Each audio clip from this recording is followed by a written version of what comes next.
Hello everyone. तो हम आज पढ़ेंगे functions of psychiatric nurse in various settings.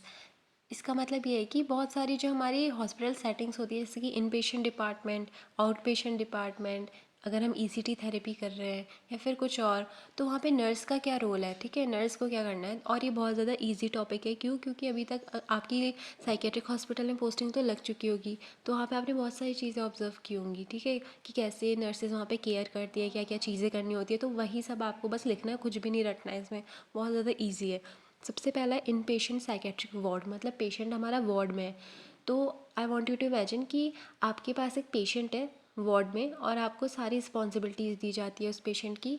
तो आप क्या क्या करेंगे, तो जो भी अभी आपके दिमाग में आएगा ना, आपको बस वही लिखना है। और इसमें भी वही लिखा है, सेम टू सेम। सबसे पहले हम क्या करेंगे, इन्वायरमेंटल सेफ्टी देंगे। क्यों? क्योंकि जैसे हमने देखा है, सीजोफ्रेनिक पेशेंट होते हैं, मेनिक पेशेंट होते हैं, बहुत ज़्यादा डिल्यूजनल होते हैं।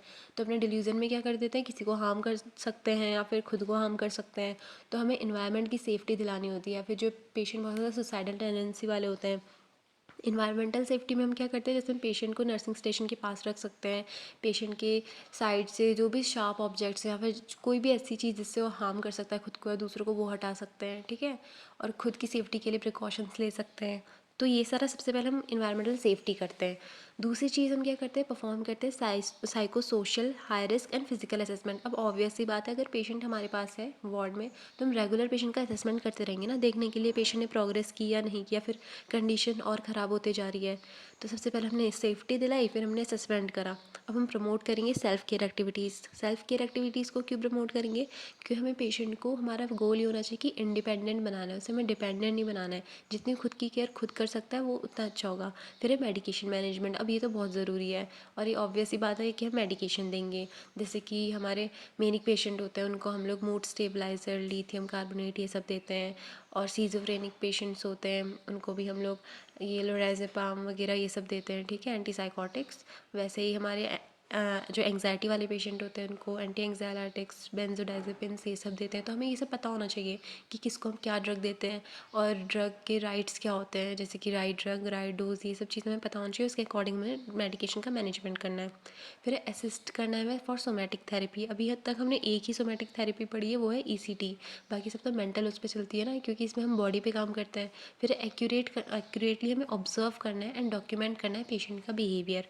अब ये करना क्यों ज़रूरी है, ये देखने के लिए कहीं पेशेंट की कंडीशन और ख़राब तो नहीं हो रही है, पेशेंट प्रोग्रेस कर रहा है नहीं कर रहा है। ठीक है, फिर प्रोवाइड करना हमें opportunities for the patient to make his own decision and to assume responsibility for his life. अब ऐसा क्यों करवाना है, क्योंकि हमने पढ़ा है कि मेंटली हेल्दी पर्सन कौन होता है, जो कि अपने डिसीजंस खुद ले सकता है और अपनी रिस्पॉन्सिबिलिटीज़ खुद ले सकता है, अपनी प्रॉब्लम्स खुद सॉल्व कर सकता है। तो हमें ये सारी अपॉर्चुनिटीज़ देनी है पेशेंट को कि जिससे वो क्या कर पाए, अपने डिसीजंस खुद ले पाए, अपनी रिस्पॉन्सिबिलिटीज़ खुद ले पाए। फिर हमें प्रोवाइड करना है feedback to patient based on observation of his behaviour. अब पेशेंट ने कुछ पर्टिकुलर टाइप ऑफ बिहेवियर करा, हो सकता है कि जो हमने उसे बताया था उसके अकॉर्डिंग उसने करा, तो हम उस कंडीशन में क्या करेंगे, पॉजिटिव रीइंफोर्समेंट देंगे। मतलब पेशेंट को प्रेज़ करेंगे, रिवॉर्ड दे सकते हैं, टोकन्स दे सकते हैं। ठीक है, जिससे पेशेंट को लगेगा कि हाँ मुझे ये वापस करना चाहिए, क्योंकि ये मतलब उनको अच्छा फील आएगा ना, जैसे उनको रिवॉर्ड दिया गया है। और अगर उन्होंने कुछ बैड, मतलब ऐसा करा है कि जो हमने कहा था उसका अपोजिट कर दिया या फिर कुछ गलत करा, तो उस केस में हम पेशेंट को बहुत सारे तरीक़ों से पनिश कर सकते हैं। जैसे कि हम उनका टोकन वापस ले सकते हैं। ठीक है, टाइम आउट या फिर बहुत सारी चीज़ें होती हैं ऐसी। उसके बाद है participation in various therapies. Patient को ऑब्वियस सी बात है हम थेरेपीज़ करवाएंगे, जैसे कि साइकोथेरेपी, बिहेवियर थेरेपी, जितनी आपने थेरेपी पढ़ी हुई सब लिख देना। Group therapy, play therapy, family therapy, individual interactions करवाएंगे, formal and informal group situation कराएंगे, रोल प्ले में डालेंगे। ये सब क्यों करवाएंगे, ताकि पेशेंट बहुत ज़्यादा सोशली एक्टिव बन जाए, उसका कॉग्निशन करेक्ट हो जाए, प्रॉब्लम सॉल्विंग स्किल्स उसके अंदर आ जाए। और पेशेंट को हमें ये फील करवाना है ना, मतलब ये पेशेंट को पता होना चाहिए कि सामने वाला कैसा फील कर रहा होगा अगर पेशेंट कुछ पर्टिकुलर एक्शन या फिर बिहेवियर परफॉर्म करता है। ठीक है, तो इन सब चीज़ों के लिए हम थेरेपीज़ करवाएंगे। फिर हम साइको एजुकेशन देंगे। साइको एजुकेशन में क्या करते हैं, हम पेशेंट को ये बताते हैं कि उनकी इलनेस क्या है, ये अंडरस्टैंडिंग डालते हैं उनके दिमाग में कि उनकी इलनेस क्या है और वो उससे कोप अप कैसे कर सकते हैं। फिर ऑब्वियस सी बात है, पेशेंट की काउंसलिंग करेंगे, उनके फैमिली मेम्बर्स की काउंसलिंग करेंगे। देन हम कोऑपरेट करेंगे with other professionals in various aspects of patient care, thereby facilitating an interdisciplinary approach to care. इसका मतलब क्या है कि देखो, हम सिर्फ अकेले तो नहीं होते हैं ना नर्सेज हॉस्पिटल में, हमारे साथ डॉक्टर्स होते हैं, हमारे साथ फार्माकोलॉजिस्ट्स होते हैं, हमारे साथ और भी जो थेरेपिस्ट होते हैं, चाहे वो कोई भी थेरेपिस्ट हैं। और हमारे पास न्यूट्रिशनिस्ट होते हैं, बहुत सारे अलग अलग डिपार्टमेंट के लोग होते हैं हमारे पास। तो हमें क्या करना है, उनके साथ हमें एक बॉन्डिंग बना के रखनी है, कोऑपरेशन के साथ फंक्शन करना है, जिससे क्या होगा, लास्ट में हमारा जो पेशेंट का केयर आउटकम है वो बहुत अच्छा आएगा। फिर है teaching social skill and stress management strategies. हमें पेशेंट को क्या सिखानी है, सोशल स्किल्स और स्ट्रेस को कैसे मैनेज किया जाता है, ऐसी स्ट्रेटजीज़ बतानी है। फिर है डिस्चार्ज प्लानिंग कर लेनी है and community referral and follow up care करनी है, ठीक है। डिस्चार्ज के लिए प्लानिंग और कम्युनिटी रेफरल के लिए और फॉलोअप केयर के लिए। फिर सुपरवाइज़ करना है वर्क ऑफ सबऑर्डिनेट्स। अब फॉर एग्जांपल जैसे हम जूनियर नर्सेज हैं, हम जो स्टूडेंट नर्सेज होते हैं, हम लोग जाते हैं हॉस्पिटल में, तो वहाँ पे हमारे सीनियर नर्सेज होती हैं ना, जो वहाँ पे ऑलरेडी वर्क कर रही है। तो अब वो क्या करती हैं, हमें सुपरवाइज़ करते हैं काम करने में। तो हमें वही चीज़ करवानी है, जैसे कि आपके अंडर कोई स्टूडेंट नर्स आ रहा है अभी, तो फिर आपको क्या करना है, उसको सुपरवाइज़ करते रहना है कि वो अच्छे से मेडिकेशन दे रहे हैं या नहीं दे रहे हैं, अच्छे से वाइटल साइंस ले रहे हैं या नहीं ले रहे हैं। तो हमें मेंटेन करना है वार्ड क्लीनलीनेस, ये तो आपको बताइए कितना ज़रूरी है, हाइजीनिक रखना वार्ड को। तो बस इतना सा ही था हमारा, जो वार्ड में हम डेली उसमें जो जो चीज़ें ऑब्जर्व करते हैं ना, सब हमें वही लिखना है और कुछ भी नहीं है। फिर है साइकेट्रिक आउट पेशेंट डिपार्टमेंट। अब कोई पेशेंट ओपीडी में आ रहा है, तो हम दो ही चीज़ तो करेंगे, एक तो असेसमेंट करेंगे, हमारे पास जो इलनेस है वो डायग्नोस हो जाएगी, हम उसके हिसाब से काउंसलिंग या फिर थेरेपीज़ देंगे। तो सबसे पहला है परफॉर्म करना हमें क्लिनिकल असेसमेंट। फिर है असिस्ट करना है साइकोमेट्रिक असेसमेंट में। साइकोमेट्रिक असेसमेंट वही है जिसमें हम देखते हैं पेशेंट का एप्टीट्यूड क्या है, पर्सनैलिटी ट्रेट कैसा है, पेशेंट का कॉग्निशन कैसा है, ये सब चीज़ें देखते हैं। फिर हमें असिस्ट करना है और प्रोवाइड करनी है साइकोथेरेपी और बिहेवियर थेरेपी। फिर हमें काउंसलिंग करनी है पेशेंट की, साथ में सिर्फ पेशेंट की ही नहीं करते, फैमिली मेम्बर की भी करते हैं। कंडक्ट करानी है ग्रुप थेरेपी, डिलीवर करनी है साइको एजुकेशन, बस इतना ही है इसमें। नेक्स्ट आता है हमारा ईसीटी ट्रीटमेंट सेटिंग। ये तो और भी ईजी है, जो हमने ईसीटी में पढ़ा था बस वही लिखना है। सबसे पहले क्या करना है, टीचिंग करनी है पेशेंट की प्रायर टू ईसीटी ट्रीटमेंट। जो हम प्री ईसीटी ट्रीटमेंट देते हैं, जैसे कि हम पेशेंट को एनपीओ रखते हैं, पेशेंट की ड्रग्स विद होल्ड कर देते हैं, और हम पेशेंट को कहते हैं कि आप शैम्पू कर लो, और ये सब चीज़ें हम करते हैं ना, तो ये हमें पेशेंट को बताना है कि उन्हें क्या क्या करना है। फिर हमें पेशेंट को प्रिपेयर करना है ईसीटी के लिए, उनका कंसेंट लेना है, और भी जो जो चीज़ें हम लोग करते हैं। प्रोवाइड करना है केयर ड्यूरिंग द प्रोसीजर, जैसे कि ड्यूरिंग द प्रोसीजर उनके वाइटल साइंस लेने हैं हमें, और उन्हें हमें जो एनेस्थीसिया देना होता है या फिर मसल रिलैक्सेंट देने होते हैं, वो सब चीज़ें करना है। असिस्ट करना है विद पोस्ट ट्रीटमेंट। पेशेंट को क्या होता है, ईसीटी के बाद पेशेंट थोड़ा डेलीरियम में होता है, कन्फ्यूज़न में होता है, ठीक है। तो हमें देखते रहना है पेशेंट को चोट ना लग जाए। वाइटल साइंस लेंगे हम, रेस्पिरेटरी रेट उनका नॉर्मल आया कि नहीं आया। प्रोवाइड करेंगे रीअश्योरेंस टू रिड्यूस एंग्जाइटी। अब पेशेंट को एंग्जाइटी तो होगी, सोमैटिक थेरेपी हो रही है, तो उसको भी हमें रिड्यूस करना है। फिर हमें डिलीवर करना है साइको एजुकेशन रिगार्डिंग ईसीटी, ठीक है। उसके बाद आता है साइकोथेरेपी यूनिट। अब जितनी भी हमारी थेरेपीज़ होती है ना, तो वहाँ पे हमारे क्या क्या रोल होता है। तो जो नर्स होते हैं, जिन्होंने मास्टर डिग्री ली होती है ना ये साइकेट्री में, तो उनके पास क्या होता है, वो सर्टिफाइड होते हैं किस चीज़ के लिए, वो क्लिनिकल नर्स स्पेशलिस्ट बन जाते हैं। वो क्या करवा सकते हैं, वो खुद से करवा सकते हैं थेरेपीज़, जैसे कि इंडिविजुअल थेरेपी और ग्रुप साइकोथेरेपीज़, ठीक है। तो फिर आप अगर चाहो तो ये भी बहुत अच्छा स्कोप है एक।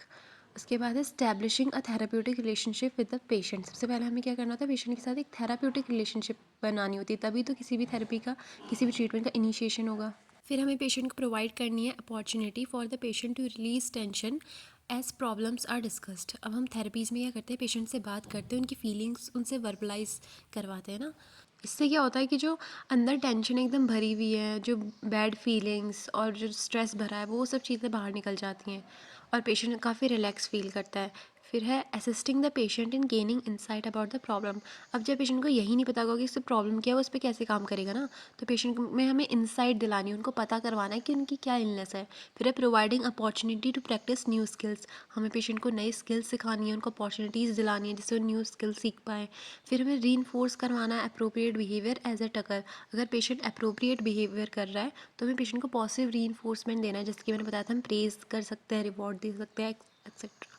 फिर है प्रोवाइडिंग कंसिस्टेंट इमोशनल सपोर्ट। हमें पेशेंट को कंसिस्टेंट इमोशनली सपोर्ट करते रहना है, ठीक है, क्योंकि इमोशनल सपोर्ट बहुत ज़्यादा ज़रूरी होता है किसी भी पर्सन के लिए, चाहे वह हेल्दी है मेंटली या फिर मेंटली इल है। नेक्स्ट है डे केयर सेंटर्स और डे हॉस्पिटल्स। अब जैसे कि हमें पता है डे केयर सेंटर्स क्या होता है, जहाँ पे सिर्फ डे दिन में केयर की जाती है, रात को पेशेंट वापस आ जाते हैं घर। तो फिर जैसा कि ओपीडी में होगा, काइंड ऑफ ये वैसा ही है, हम असेसमेंट करेंगे और फिर हम काउंसलिंग करेंगे, थेरेपीज़ देंगे। तो सबसे पहले क्या करेंगे, परफॉर्म करेंगे क्लिनिकल असेसमेंट, फिर हम ऑब्जर्व करेंगे चीज़ों को, डॉक्यूमेंट करेंगे पेशेंट का बिहेवियर, मेडिकेशन मैनेजमेंट कर देंगे, टीच करेंगे पेशेंट को सोशल स्किल्स, काउंसलिंग करेंगे पेशेंट की भी प्लस फैमिली की भी, डिलीवर करेंगे साइको एजुकेशन, फिर क्या करेंगे, थेरेपीज़ देंगे जैसे कि ऑक्यूपेशनल, रिक्रिएशनल, वोकेशनल असिस्टेंट्स। बस बहुत सिंपल है। फिर है फैमिली थेरेपी यूनिट। अब फैमिली है यहाँ पे, तो क्या करेंगे, हम सबसे पहले असेस करेंगे फैमिली में जो इंडिविजुअल होते हैं ना उनकी और फैमिली की, इन सबकी नीड्स क्या है, उनके रिसोर्सेज क्या है, क्यों ज़रूरत पड़ी उन्हें यहाँ आने की, ठीक है, मतलब क्यों ज़रूरत पड़ रही है उनको काउंसलिंग लेने की, क्या ज़रूरत है, फिर क्या क्या रिसोर्सेज है उनके पास, कैसी कोपिंग स्किल्स हैं, कैसे सपोर्ट है उनका बाहर से। फिर है facilitation of a families use of positive coping strategies. हमें देखना है कि पेशेंट कैसे अपनी कोपिंग स्ट्रेटजीज़ यूज़ कर रहे हैं और मतलब वो अच्छी हैं कि नहीं है तो उनको बताना है क्या होती है पॉजिटिव कोपिंग स्ट्रेटजीज़, जो कि जैसे कि क्राइसिस आ जाता है कभी कभार तो उस टाइम पे बहुत काम आती है। फिर है promote adaptive family functioning bye teaching communication skills and problem solving skills.